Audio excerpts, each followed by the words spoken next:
അസ്സലാമലൈക്കും. ഇന്നത്തെ നോമ്പുറ കോബാറിലാണ് കേട്ടോ നമ്മൾ പോകുന്നത്. ഒരു റെസ്റ്റോറൻറ്റിൽ പോയി നോമ്പുറക്കാമെന്ന് വിചാരിച്ച് നമ്മൾ കുറച്ച് നേരത്തെ ഇറങ്ങി. റോഡ് ചിലപ്പോൾ നല്ല റഷായിരിക്കും എന്ന് വിചാരിച്ചിട്ട് പോകുന്ന വഴി കാണാം ഓരോരോ പള്ളികളിൽ ഫുഡ് നോമ്പുറക്കാനുള്ള ഫുഡ് കൊടുക്കുന്ന തിരക്കാണ്. നമ്മൾ ബുഫേ ആണ്.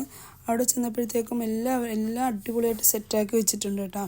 നമ്മുടെ നാട്ടിലെ പോലെ നോമ്പ് തുറന്ന് കഴിഞ്ഞിട്ടല്ല അവർ എല്ലാം ഫുഡൊക്കെ എടുക്കുന്നത്. അതിന് മുന്നേ തന്നെ എല്ലാം എടുത്ത് സെറ്റാക്കി വെക്കും. അതുപോലെ സ്നാക്സും ജ്യൂസും ഒന്നും ടേബിളിൽ കാണില്ല. ടേബിളിൽ മെയിനായിട്ടുള്ളത് ഈത്തപ്പഴം കാണും, അതുപോലെ ഗാവ കാണും, വെള്ളം കാണും. ഇത്രയും സംഭവം ടേബിളിൽ സെറ്റാക്കി വെക്കും. ബാക്കിയെല്ലാം നമ്മൾ പോയി എടുക്കണം. നല്ല സ്വീറ്റ്സും പല ടൈപ്പ് ഫുഡും ജ്യൂസൊക്കെ. ജ്യൂസ് നമ്മുടെ നാട്ടിലെ പോലെ അല്ലെങ്കിൽ അങ്ങനെയുള്ള പാലൊഴിച്ച ജ്യൂസുകളൊന്നും അല്ല. പിന്നെ ഇതിനകത്ത് മെയിനായിട്ട് പറഞ്ഞ ഒരു പുളിവെള്ളം ഉണ്ട്. അത് നമ്മളാരും കുടിക്കില്ല, അങ്ങനത്തെ ഒരു ജ്യൂസാണ്.